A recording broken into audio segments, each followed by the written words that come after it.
The text from my mother was a masterpiece of passive-aggressive precision. "Sweetheart, you know we adore you, but the Caldwells are different. Old money. They winter in Gstaad, for heaven's sake. Your father and I think it's best if you sit this one out. We can't risk any awkwardness. You understand." I, Sloane, understood perfectly. My older brother, Landon, the golden child, had landed the ultimate prize, engagement to Ilara Caldwell, whose family name was etched on university libraries and hospital wings. The New Year's Eve engagement party at the Caldwell estate was the social debut of the decade for my middle-class, striving parents.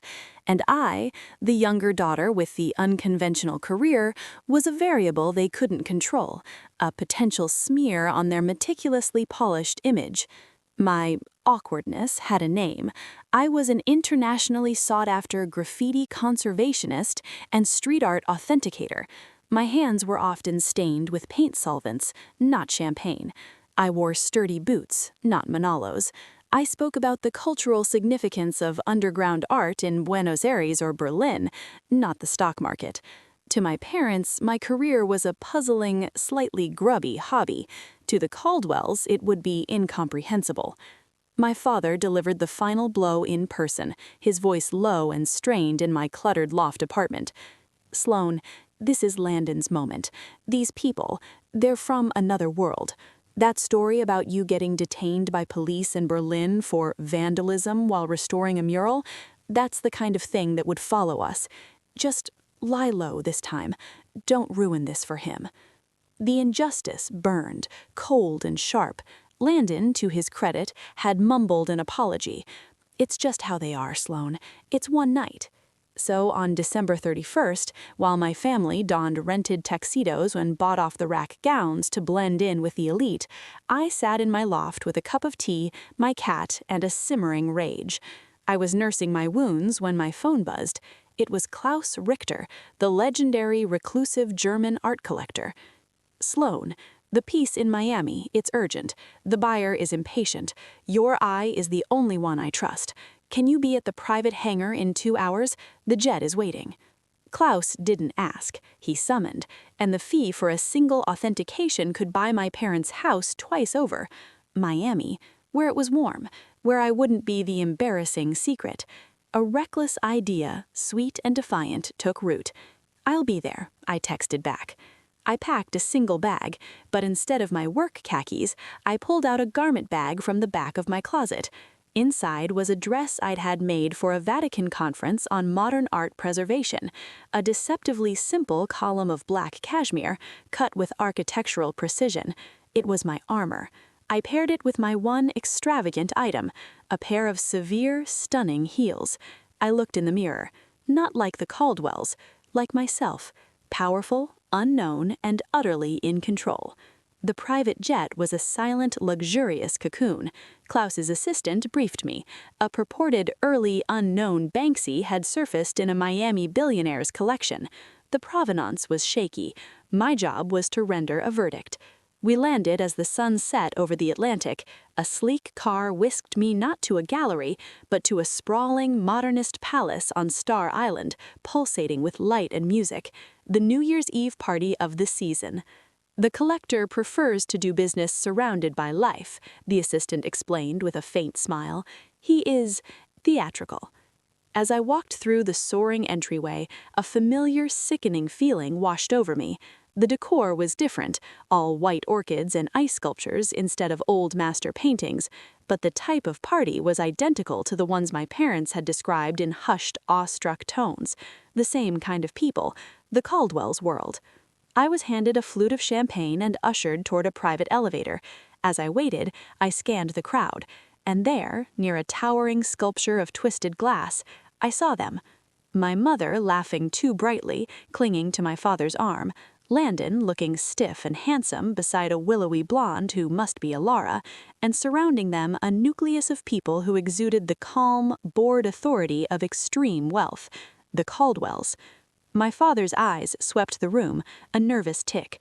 For a fleeting second they passed over me and moved on. He didn't recognize his own daughter. In this dress, in this context, I was invisible to him, just another piece of the elite scenery. The elevator arrived. I stepped in, the doors closing on the sight of my family desperately trying to belong. The penthouse study was a sanctuary of quiet, overlooking the glittering bay.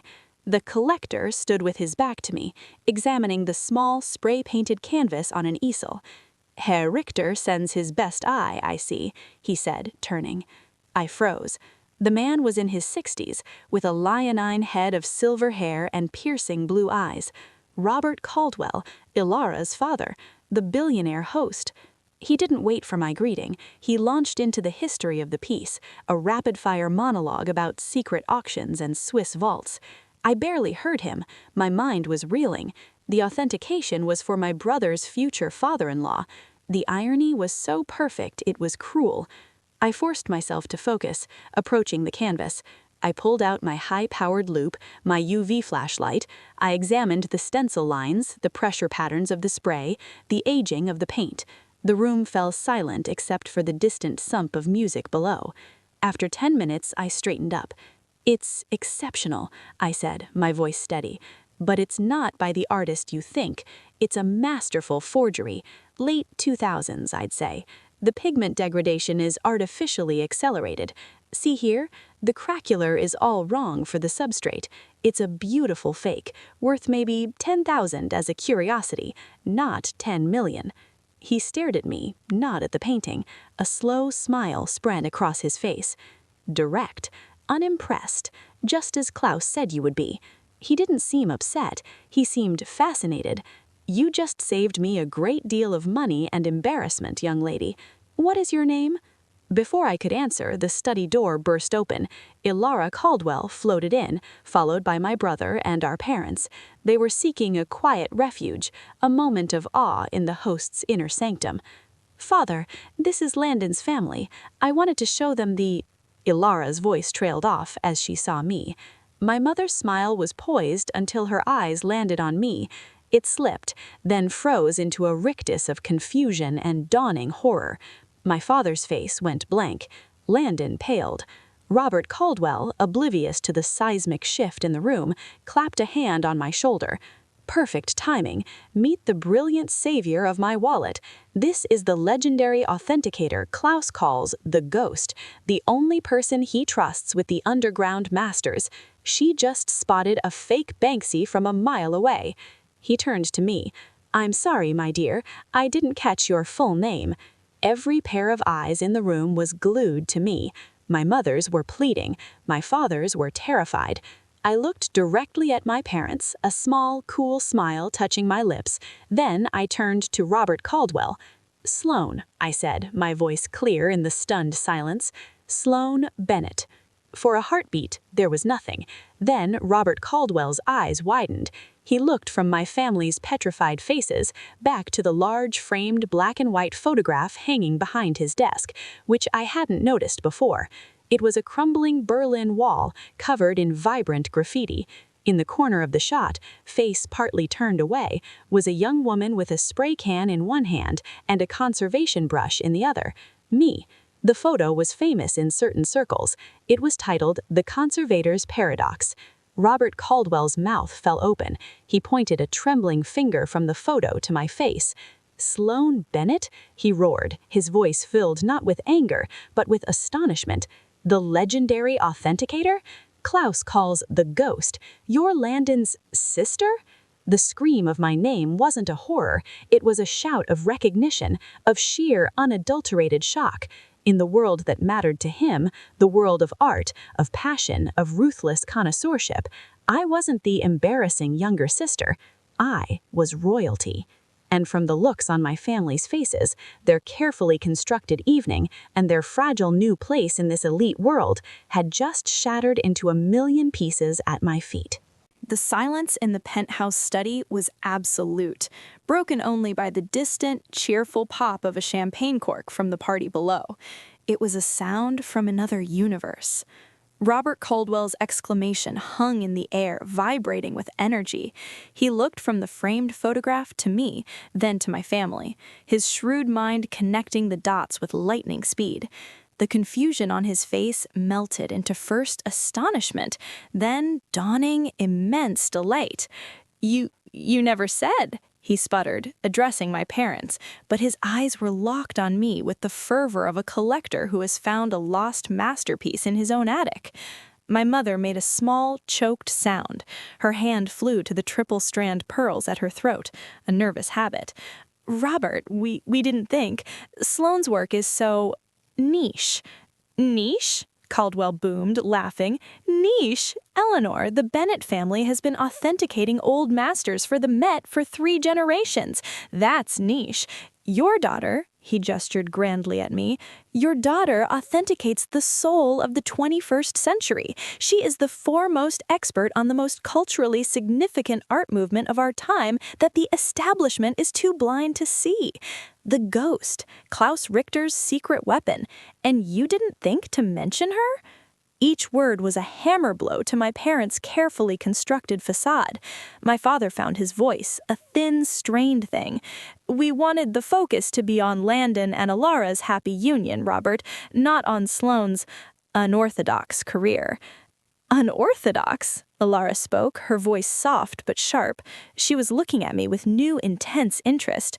"Father has been trying to get a consultation with the ghost for 2 years for our foundation's street art acquisition initiative. She's famously elusive, and she's been right here?" Her gaze swept over my brother, who looked like he wanted the floor to swallow him. Landon managed a weak surprise. Robert Caldwell was not a man who let a stunning revelation go to waste. He strode over to me, taking both my hands in his. "My dear girl, you must forgive me not recognizing you immediately. The photo is from years ago, and you clean up magnificently." His eyes sparkled.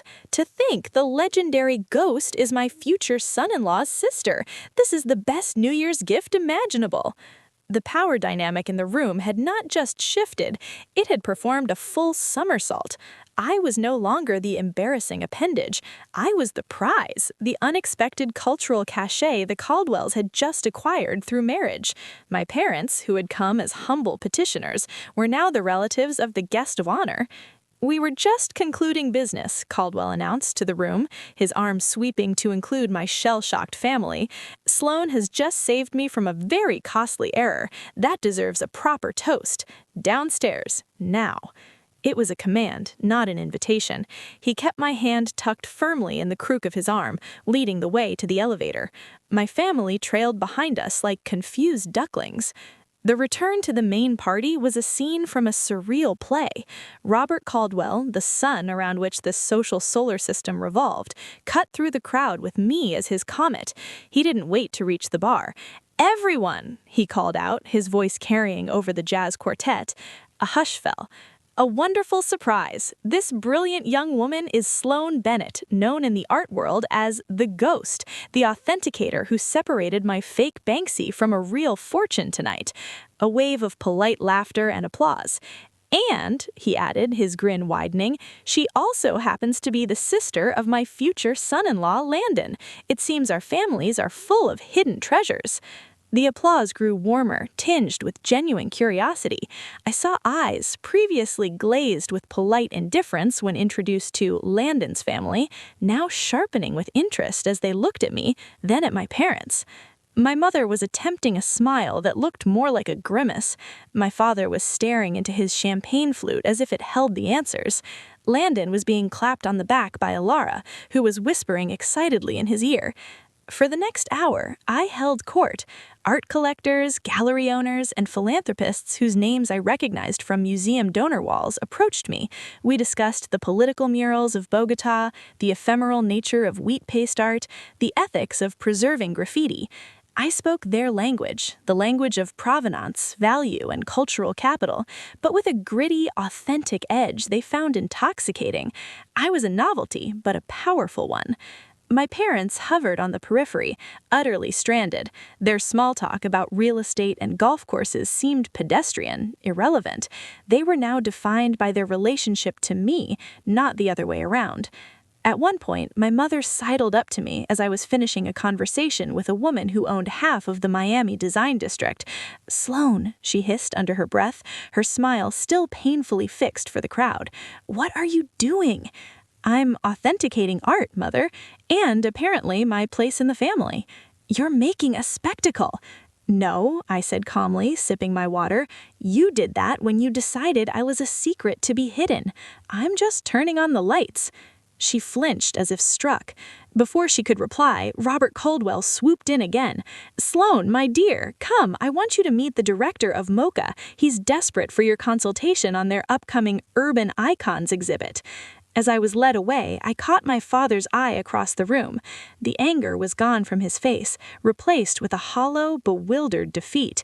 He had played by the rules of a game he thought he understood: money, pedigree, quiet conformity, and he had lost to the daughter who refused to play at all. The clock struck midnight. Fireworks erupted over the bay, painting the sky in brilliant, fleeting colors. Robert and his wife, Vivian, a serene woman with a keen gaze, stood with Landon and Alara toasting the new year. Then Robert waved me over, insisting I join the family photo. I stood between him and Alara, my parents positioned slightly behind, their smiles now brittle and forced.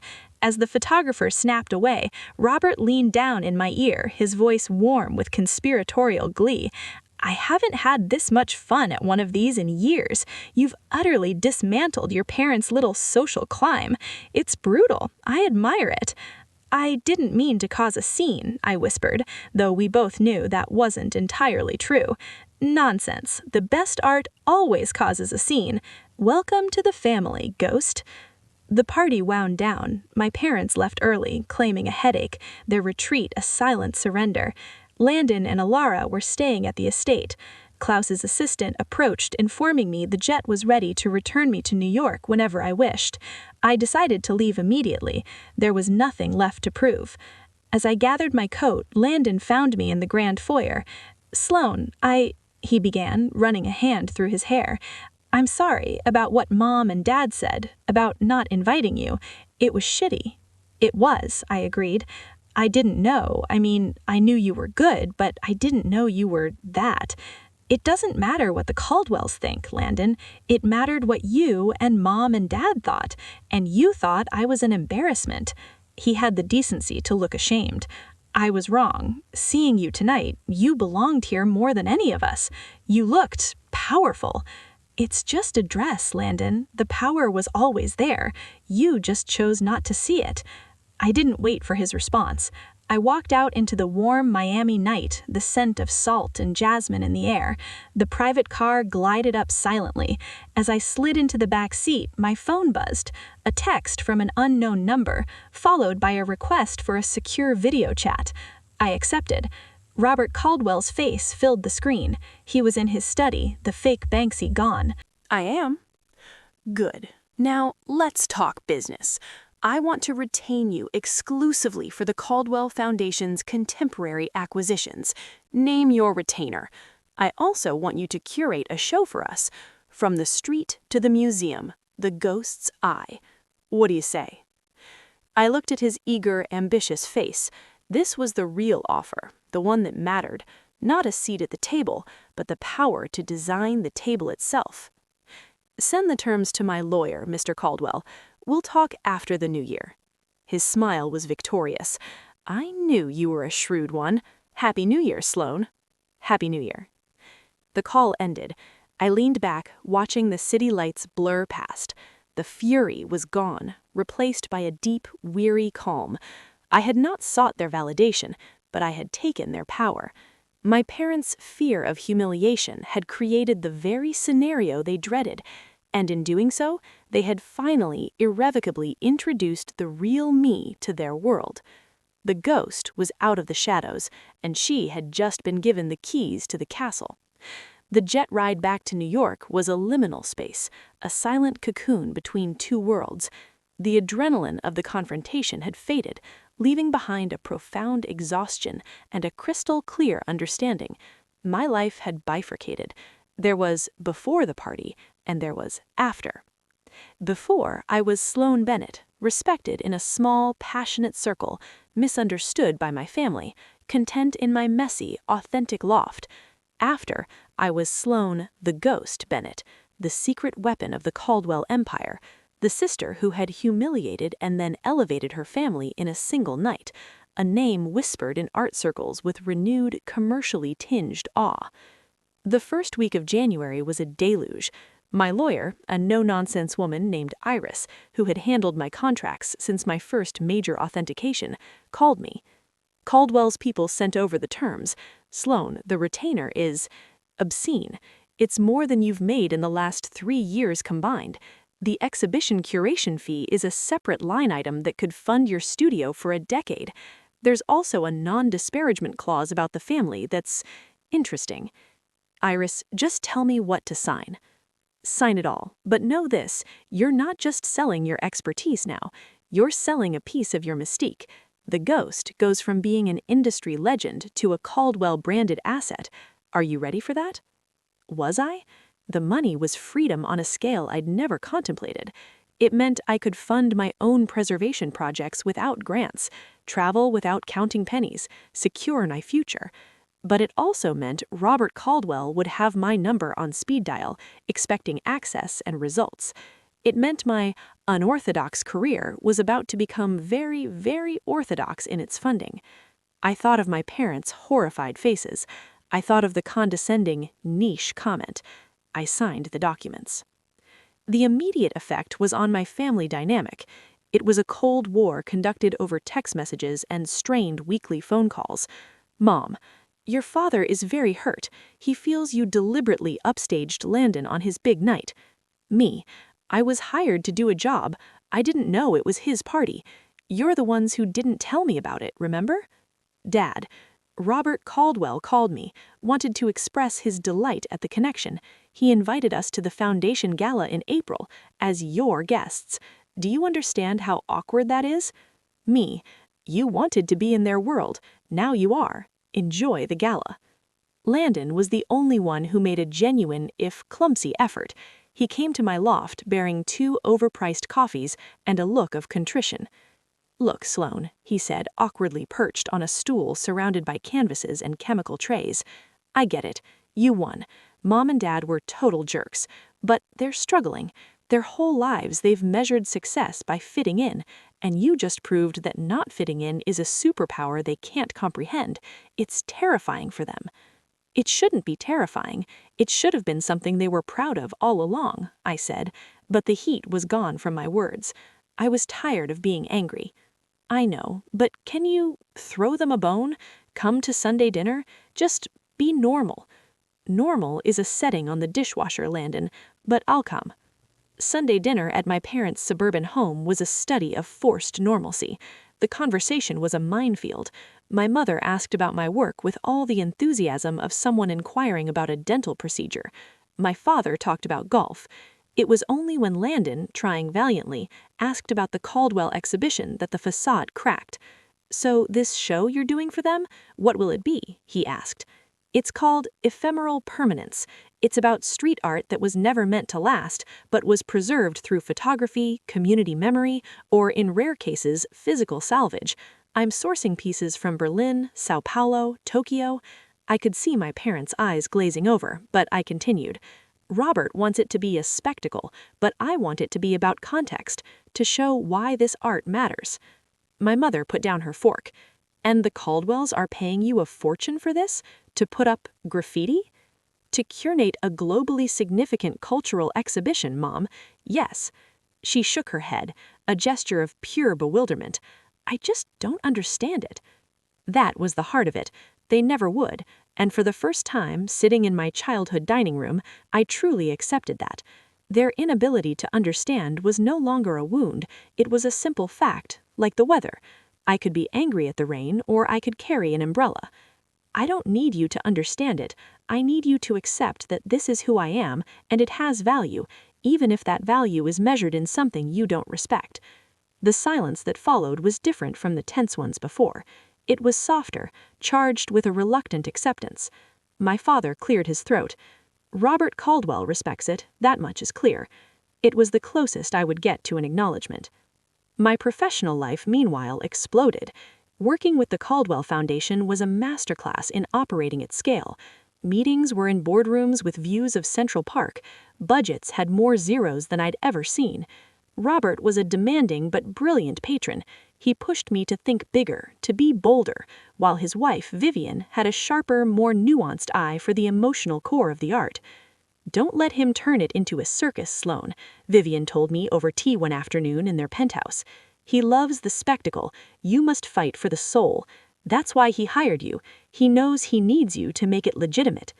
I became a bridge between two worlds, the gritty, anarchic spirit of the street art community, which was deeply suspicious of my new sellout status, and the polished, ruthless world of high finance and philanthropy.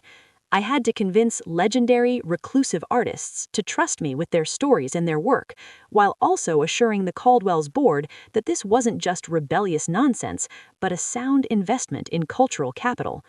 It was exhausting, exhilarating work. I traveled constantly to convince a collective in Lisbon to part with a doomed mural fragment, to authenticate a series of stolen stencils found in a Miami warehouse, a side job that had ironically led me to the party. My ghost anonymity was gone. My face was now in Forbes and Artforum. Through it all, my relationship with the Caldwells deepened into something resembling familial respect, albeit a highly transactional one. Ilara, my future sister-in-law, surprised me. She wasn't the vacuous heiress I had assumed. She was sharp, with a degree in art history and a genuine passion for making the foundation's work more relevant. We began having lunch, just the two of us. She confessed she felt stifled by the family expectations, too. "You have no idea how liberating it was to see you that night," she said over salads. "You weren't following any of the rules, and you won. It gave me ideas." The wedding planning was in full swing, a behemoth of an event. I was now not just a bridesmaid, but the guest curator of the art installation that would serve as the ceremony's backdrop, a temporary, beautiful piece by an artist I'd championed. My parents were involved in the planning of the rehearsal dinner, their role clearly defined and minor. The humiliation of New Year's Eve had been quietly absorbed. They were now the respectable, if slightly dull, in-laws of the interesting artist. It was a role they could manage. The opening night of Ephemeral Permanence at the Caldwell Gallery was the final act of the transformation. The space was packed with the glittering art world, Society Pages journalists, and the artists themselves in their paint-splattered boots. My parents stood with Robert and Vivian, looking nervous but proud in a way I'd never seen. Landon and Ilara beamed. I gave a short speech, not about markets or movements, but about memory, about how the most powerful art is often a cry against oblivion, and how preserving it is an act of defiance. As I spoke, I caught my mother's eye. She was listening, really listening, and she was crying. After the speech, Robert clasped my shoulder. "You did it, Ghost. You made them see it, even your mother." "I didn't do it for them," I said, though that wasn't entirely true anymore. "I know. That's why it worked." Later, as the crowd swirled, my father approached me holding 2 glasses of champagne. He handed me one. "To you, Sloane," he said, his voice gruff. "You built something remarkable. I may not always understand the blueprints, but I can see the strength of the structure." It was the most poetic thing he'd ever said to me. It was an apology, a blessing, and a surrender all in one. I clinked his glass. "Thanks, Dad." I walked through the gallery, past the vibrant, salvaged fragments of rebellion now encased in climate-controlled boxes. I saw my family, my proud, confused, adapting family, mingling with the Caldwells. I saw my brother, happy, his arm around his brilliant fiancée. I saw the artists, seeing their work honored in a temple of wealth they'd once railed against. I had not been invited to the party, so